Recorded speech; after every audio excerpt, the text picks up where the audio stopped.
धपाटे बनवण्यासाठी सर्वप्रथम आपण घेणार आहोत ज्वारीचं पीठ 2 वाट्या घेणार आहोत। त्यानंतर आपण बेसनचं पीठ 1 वाटी, गव्हाचं पीठ 1 वाटी, धना पावडर, जिरा पावडर, हळद, ओवा,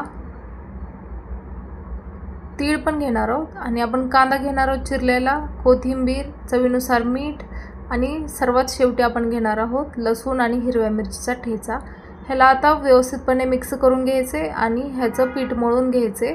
अशा प्रकारे हे पीठ मळून घ्यायचं आपल्याला। त्यानंतर आपण पोळपाटावर थोडं पाणी टाकून वरती आपण कॉटनचा रुमाल घेऊ शकता तुम्ही आणि त्यावर परत एकदा पाणी टाकायचे आणि आपण हा जो धपाटा आहे तो आपण थापायला घ्यायचा आहे। गोल आकारामध्ये ह्याला अशा प्रकारे थापत जायचे।